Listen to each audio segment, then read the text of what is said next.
monde, j'espère que vous allez bien. Je suis très contente de vous retrouver aujourd'hui pour cette nouvelle vidéo un petit peu spéciale, puisque je vous avais demandé sur les réseaux si ça vous aurait plu que je vous tourne quelque chose au sujet de mes livres gore préférés, et vous avez tous voté oui, donc nous y voilà. J'espère que cette vidéo vous plaira. Nous allons commencer tout de suite avec un bouquin que je n'ai pas, je l'ai lu en format numérique il y a de ça environ 2 ans je crois, et ce livre m'a beaucoup marqué, donc je m'en rappelle encore, j'ai encore pas mal de souvenirs. Ici je vous présente Bouche cousue de Mary-Lou Addison. Alors dans cette histoire nous allons suivre Béatrice, qui est une dame d'un certain âge, qui a un travailleur social sur le dos, donc il n'arrête pas de l'appeler, de venir à son domicile, de l'embêter, puisqu'il veut vraiment en fait qu'elle range son domicile, hein, qu'elle fasse le tri, car elle a un petit problème d'accumulation, et elle accumule aussi les chats, entre autres. Voilà, elle récupère des chats qu'elle nourrit d'une façon un petit peu spéciale. Voilà, on se rend vite compte que Béatrice a un petit souci, hein, même un gros souci, et donc il y a sa fille, donc la fille de Béatrice, qui l'appelle régulièrement parce qu'elle s'inquiète pour elle, parce que le compagnon, donc le mari de Béatrice, est un homme très violent. Donc voilà, sa fille s'en fait beaucoup pour elle et elle a envie de lui rendre visite, mais Béatrice, vraiment, elle l'envoie bouler à chaque fois. Elle a vraiment absolument pas envie que sa fille se pointe chez elle. Et vous comprendrez pourquoi lors de cette lecture. J'ai adoré, mais sincèrement, j'ai vraiment kiffé cette lecture comme pas possible. On est dans du gore, bon, on n'est pas dans un niveau de gore extrême, mais on est dans des choses assez crades tout de même, assez choquantes. On a une fin, mais complètement inattendue. Alors je m'attendais pas du tout à ça, et au final, quand j'ai vu un petit peu comment ça se terminait, je me suis dit, mais en fait, l'auteur nous donne plein d'indices tout le long de cette lecture, et malgré ça, en fait, j'y étais pas du tout, quoi. Donc j'ai vraiment été surprise par cette fin que j'ai du coup vraiment adorée. J'ai trouvé ça super intelligent. Donc je vous le conseille, mais vraiment fortement. Ensuite, on va passer à un livre encore plus gore. Donc ici, je vous présente Memento Mori de Guillaume Osgart, que je remercie encore pour son envoi. Alors il me l'avait envoyé très longtemps, il me semble que c'est le premier SP que j'avais reçu, donc voilà, et pas des moindres, puisque nous sommes dans le gore, tout ce que j'aime, et j'avais adoré, donc un énorme coup de cœur. Je vous le représente, je vous en avais parlé sur mes vidéos qui ne sont plus là malheureusement, donc c'est le moment de le ressortir pour cette vidéo spéciale gore. Ici on est dans un recueil de nouvelles, il y a 10 nouvelles dans ce recueil. On va nous parler d'un tueur à gages hanté par ses démons, d'une famille de psychopathes. On va assister à la mise aux enchères d'un ange, on va nous parler de télé-réalité avec des zombies, pardon. Donc voilà, je vais pas tout vous citer, je veux pas vous spoiler comme ce sont des nouvelles plus ou moins courtes. On est vraiment dans quelque chose de très gore, de très violent. On a beaucoup de scènes de sexe dans ce bouquin, des scènes vraiment atroces parfois. Il y a une de ces nouvelles qui m'avait mais vraiment plus choquée que les autres, bien que je les avais toutes adorées. Donc cette nouvelle s'appelle Ce que l'on sème. Dans cette nouvelle, on va suivre Camille, une jeune femme qui est chez elle à la maison le soir. Son mari est parti en voyage d'affaires, il me semble. Elle est toute seule avec son petit garçon, et puis une vieille dame va taper à sa porte et elle va avoir le malheur d'ouvrir. Et là, je vous dis, c'est juste terrible. Je ne m'attendais pas à ça du tout. Cette nouvelle en plus était extrêmement bien détaillée et très malsaine. Donc voilà, je vous conseille ce petit recueil, qui en plus a une superbe mise en page, je trouve. Voilà, je me suis régalée à le lire et j'ai vraiment été ravie de cette lecture. Ici, je vous présente un Frédéric Soulier qui, pour moi, fait partie des maîtres du gore, tout simplement. Donc là, c'est La Chambre de lactation que j'avais lu aussi il y a très longtemps. Ah, d'ailleurs, j'ai bien envie de le relire, du coup, je vous en parle, donc voilà, ça me donne envie. Là, on est vraiment dans le gore extrême aussi. Donc ici, on va suivre Luigi et Martial. Donc je l'ai lu il y a un moment. Donc j'ai mes petites notes toujours. Donc c'est 2 jeunes hommes qui cambriolent des gens, hein, tout simplement. Ils vont retomber sur une dame et ils vont se dire que c'est la victime parfaite parce qu'elle est très riche, elle vit toute seule.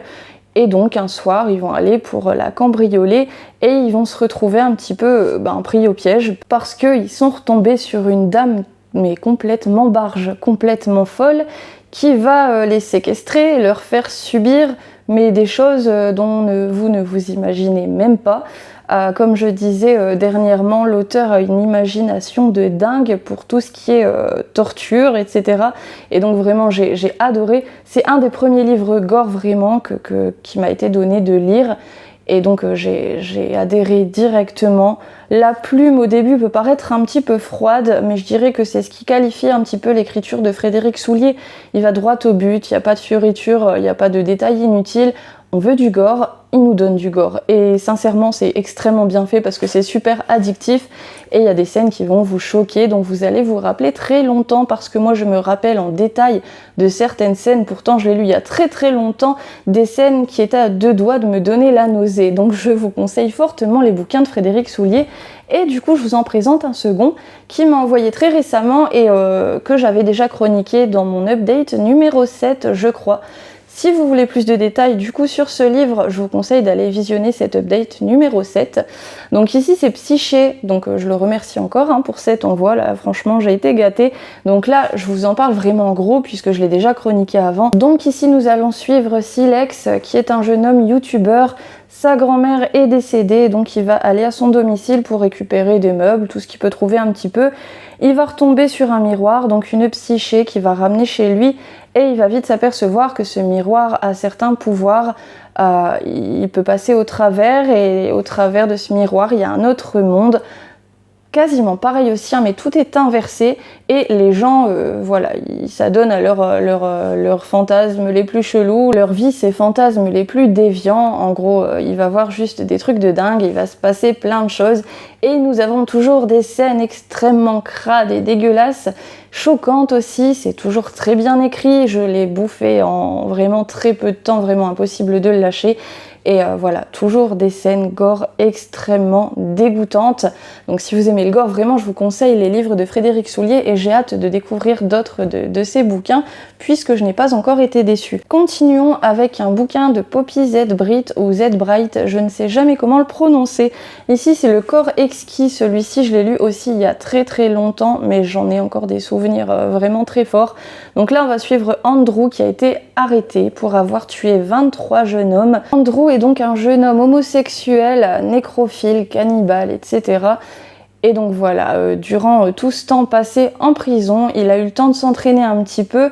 Il s'est entraîné à ralentir sa respiration ainsi que les battements de son cœur jusqu'à se faire passer pour mort tout simplement. Et donc grâce à sa petite combine, il va réussir à s'échapper. À côté de ça, on va suivre un autre jeune homme qui s'appelle Jay, qui est homo aussi, il est également drogué, cannibale, séropositif. Et dans cette histoire, on a ces deux messieurs très spéciaux qui vont leur destin va se croiser. Ils vont tomber amoureux, ils vont s'adonner à leur petit plaisir un petit peu chelou, et puis on a le droit à des scènes extrêmement choquantes. Et entre deux, on a des malheureux qui vont se retrouver au milieu de ce couple. Et franchement, c'était juste dingue. Ça commence très fort. Dès le début, on a une certaine scène qui m'avait bien marquée, tellement elle était extrêmement bien détaillée et pas mal choquante aussi. Donc voilà, on a des moments très très crades, des scènes très crues, des dialogues très crus. J'ai bien aimé la psychologie des personnages, j'ai adoré. Pareil, impossible de le lâcher. Alors celui-ci, vraiment, je le conseille à tous les amateurs de gore. Ensuite, il y a un petit peu de revue, je suis désolée, je vous avais déjà présenté Psyché, et là je vous présente la villénologie de Violaine de Charnage, je voulais chroniquer aussi dans je ne sais plus quel update, mais comme nous sommes sur une vidéo spéciale gore, voilà, je les ressors, puisque ils ont vraiment le mérite de se trouver dans cette petite vidéo. Donc là, je remercie encore Violaine pour l'envoi. On est dans un recueil de 5 nouvelles, me semble-t-il, des nouvelles très trash, très gore, qui tournent autour du sexe aussi, pas mal. Donc là, on a 100% Triangle amoureux, qui est la première nouvelle. N'hésitez pas à aller voir mes updates précédents, puisque j'en parle plus en détail. Ici, on va suivre donc une jeune femme ainsi que son amant, qui s'amuse un petit peu, bien sûr, et puis il y a le mari de cette dame qui va arriver, mais loin de s'en offusquer, eh bien, il va vouloir jouer à un certain jeu. Mais quel jeu et avec qui ?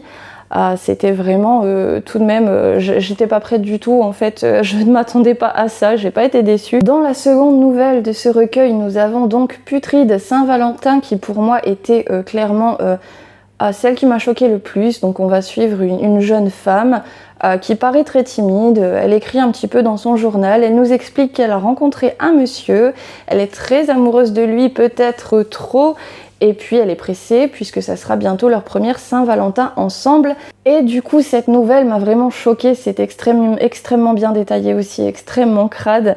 Nous avons Ne mange pas ton gras la bouche pleine qui était la première partie d'une nouvelle qui est en 3 parties, donc je ne vais pas m'attarder dessus, mais j'ai trouvé ce début de nouvelle très sombre, donc ça m'a bien plu. Minuit moins dentiste où nous allons suivre un léprechaune qui s'occupe des dents, donc pas de fée des dents, pas de petite souris, c'est un léprechaune qui de temps en temps, malgré lui bien sûr, voilà, il va péter des plombs, c'est pas voulu, il va regretter par la suite, mais il va faire des choses terribles. Et puis pour terminer, nous avons Blanche-Neige et les zombies, où nous allons suivre, c'est un petit peu le conte de Blanche-Neige revisité, pour public averti bien sûr, donc Blanche-Neige qui se fait abuser par son père, sa nouvelle belle-mère se fait voilà, aussi violenter, violer, et ils vont avoir la possibilité de se venger, pardon. Donc j'ai vraiment eu un gros coup de cœur aussi pour ce bouquin. Ensuite, je vous présente Métaphysique de la viande, Nuit noire et paranoïa de Christophe Siebert. J'adore cette couverture, donc je l'avais eu pour Noël, donc Noël dernier, j'étais très contente. Donc ici, c'est un volume qui contient 2 romans de l'auteur. Dans la première qui se nomme Nuit noire, nous allons suivre un psychopathe, un serial killer, un malade, hein, clairement, de sa naissance jusqu'à sa mort. On va le suivre dans son enfance où il a vécu des choses juste dingues de la part de sa mère. On est vraiment dans le gore, hein. Il nous raconte tous ses fantasmes, vraiment tout, il nous dit tout. Il me semble que c'était écrit, ouais c'est ça en fait, c'est un journal intime, hein, et donc j'ai vraiment bien aimé, on était bien dans le gore. Cependant je m'attendais à pire vu les retours des personnes qui m'avaient dit qu'ils n'avaient jamais rien lu de pire que celui-ci. J'en ai lu des pires, moi, par contre, mais bon, après, j'avais bien aimé, ça dépend bien sûr de chaque personne, hein. Et dans la deuxième, Paranoïa, on est plus dans de la SF, on va suivre plusieurs personnages qui, voilà, ils croient à un complot contre l'humanité. On a une histoire un petit peu de robots, hein. Enfin, j'ai plus trop de souvenirs de cette deuxième lecture, voilà, de Paranoïa. Mais il fait partie, voilà, des livres quand même les plus gore. Ensuite, on est un petit peu dans le moins gore tout de même. On va dire qu'on a des scènes gore dans ce bouquin, pas tout le long comme les livres précédents, mais on a quelques scènes qui sont vraiment pas mal dans le genre. Donc là, je vous présente Rituel de chair de Graham Masterton. Un livre que j'ai vraiment adoré, mon livre préféré de l'auteur. J'en ai lu plusieurs, mais celui-ci pour l'instant reste au sommet puisque nous avons des bonnes scènes de gore dedans. Donc là, nous allons suivre Charlie, c'est un critique gastronomique qui sillonne un petit peu les routes tout le temps, voilà, pour son boulot. Il trouve des restos, il mange, etc. Et il va être contraint un petit peu d'emmener son fils avec lui, son fils qui, je ne sais plus quel âge il avait, je crois, dans les 12 ans, un truc comme ça. C'était un jeune ado.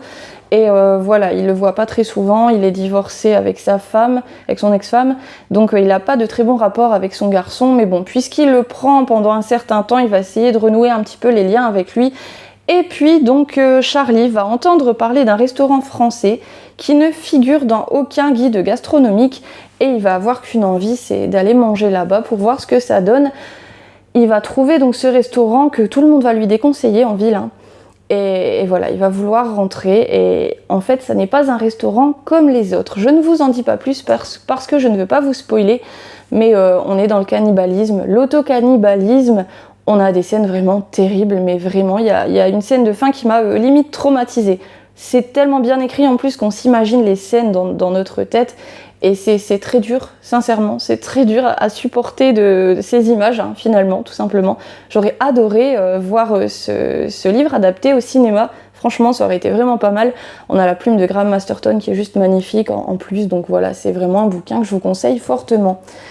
Ici, alors, on a des scènes de gore aussi, mais c'est un peu comme dans le livre précédent, dans Rituel de chair, pas tout le long non plus, mais c'est un livre, ouais, qui m'a vraiment choquée, qui m'a vraiment marqué. Un de mes livres préférés, donc c'est un Patrick Sénécal, c'est elle.com. Alors j'en ai lu plusieurs aussi de cet auteur, mais celui-ci pareil, voilà, c'est vraiment mon préféré. Donc là on va suivre Daniel Sol, qui est un homme d'affaires très riche, voilà, un des hommes d'affaires les plus riches au Québec. Pardon, j'y suis arrivée.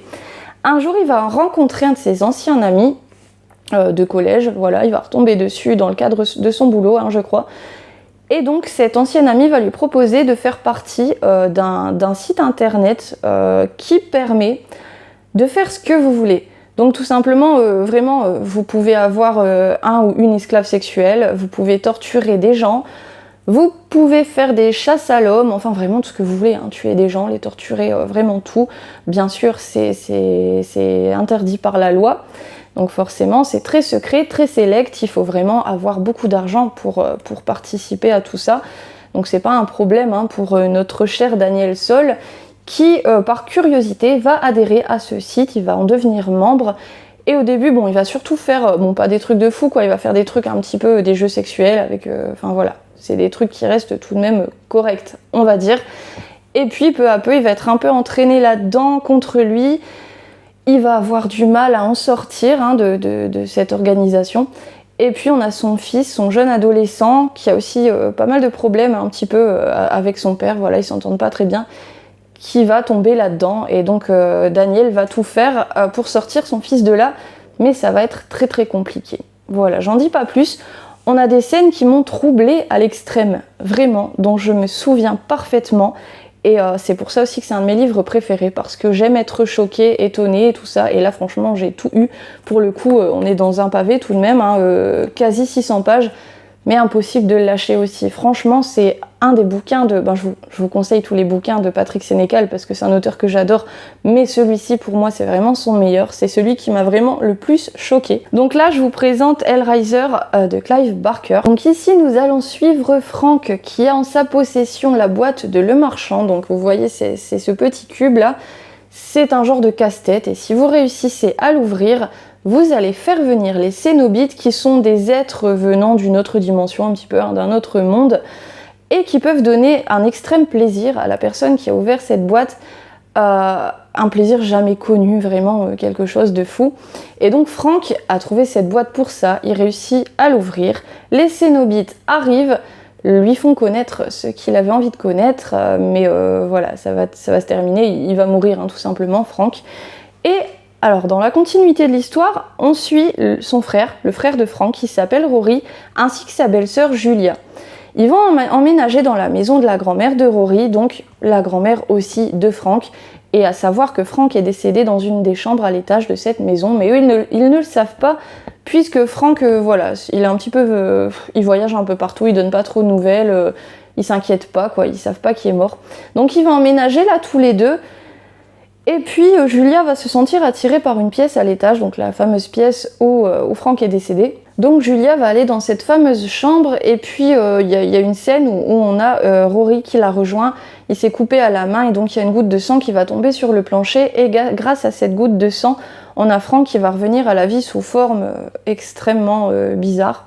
À savoir que Frank et Julia étaient amants dans le dos de Rory, forcément. Et puis donc Frank va réussir à communiquer avec Julia, et il va lui dire qu'il a besoin de sang pour revenir à son état physique normal, pour revenir à la vie tout simplement. Et donc Julia va l'aider par amour, puisqu'elle est encore amoureuse de lui. C'est très compliqué de vous résumer cette histoire, parce que on est sur un court roman tout de même de 200 pages, mais c'est très dense, voilà, il se passe tellement de choses à l'intérieur, donc c'est vraiment compliqué pour moi de vous résumer tout ça. Mais je vous parle de ce livre parce qu'il y a vraiment des scènes que j'ai trouvées pour moi, voilà, c'était quand même tout de même choquant, tellement c'était bien décrit avec la plume de Clive Barker en plus, donc j'ai trouvé ces scènes à la limite du gore, voilà, donc c'est une lecture horrifique que je vous conseille. On a la suite aussi qui s'appelle les Évangiles écarlates, qui est un petit peu plus conséquente en termes de pages, on est sur du 400 pages bientôt. Et donc là, on est plus sur le personnage de Pinhead, donc ce que vous voyez ici, que vous connaissez sûrement, je pense, de par les adaptations, etc. Et donc là, on est plus sur tout ce qui touche à l'enfer, aux démons, donc c'était vraiment pas mal aussi. Je vous conseille les deux, tout simplement. Et nous allons poursuivre avec du Clive Barker, toujours, parce que je trouve ses œuvres, mais juste extraordinaires. On est dans de la littérature horrifique qui est pas mal gore, je trouve, pour ma part. Donc je ne les ai pas tous, mais je vais vous parler des recueils de nouvelles, le livre de sang, en fait, des livres de sang. J'en ai que 2, hein. Il en existe vraiment, alors je sais plus, mais il y en a pas mal, hein. Il y en a plusieurs. Donc j'ai ces 2-là que j'ai dévorés. J'avais choisi justement ces vieilles éditions parce que je les trouve juste magnifiques. On a les illustrations devant qui sont terribles. Donc là, on est dans des recueils de nouvelles, je vous disais, et en fait, dans ce premier tome, on débute sur une genre d'intro, voilà, c'est la première scène, où on suit Simon. Donc Simon, c'est un homme qui se fait passer pour un médium, mais en gros, c'est un gros mytho. Il fait croire aux gens que les démons passent par lui pour écrire des choses sur les murs d'une maison, en l'occurrence là, et en fait, c'est lui qui les écrit, c'est juste un mytho. Et au bout d'un moment, les démons en ont marre, qui se fichent d'eux, hein, tout simplement. Et ils vont vraiment venir et ils vont se mettre à écrire, à le lacérer tout le corps. Et ils vont écrire vraiment leur histoire sur le corps de ce monsieur, de Simon. Et donc en fait, dans ce recueil, c'est les histoires qu'on va lire, que les démons ont écrit sur le corps de Simon. C'est pour ça, livre de sang, en fait, le livre, c'est le personnage de Simon. Et j'ai vraiment adoré l'idée, hein. J'ai trouvé ça vraiment super sympa, c'est super intéressant, c'est super original. Et je les ai dévorés. Donc on a des nouvelles, voilà, on nous parle de démons, on nous parle là vous voyez, ce train en fait, c'est la première nouvelle je crois, qui nous parle d'un train, d'un monsieur qui va être forcé de, enfin je vais pas en dire trop, qui va être forcé de faire quelque chose. J'ai vraiment adoré, mais ces 2 recueils, je les ai dévorés. J'ai hâte de me procurer les autres, sauf que avant de les acheter, moi j'ai pas envie d'avoir les formats de poche en fait. Je veux vraiment ces vieilles éditions et c'est très compliqué à trouver. Donc j'espère que je les trouverai un jour parce que j'ai hâte de continuer ma lecture de ces Clive Barker que j'ai beaucoup aimé. Voilà, alors écoutez, je vous en ai pas présenté énormément parce que malheureusement, j'en ai pas lu énormément des livres gore, enfin assez gore à mon goût, parce qu'il y a certains livres que j'ai lus qui peuvent paraître très gore pour certaines personnes, mais qui ne l'ont pas été pour moi. Donc si vous avez des recommandations, mais faites-les moi en commentaire. J'ai très hâte de savoir si vous avez lu certains livres que vous avez trouvé très gore, et donc j'ai hâte que vous me les conseilliez tout simplement. Je vous remercie d'avoir pris le temps de regarder cette petite vidéo, je vous fais de très gros bisous et je vous dis à très bientôt.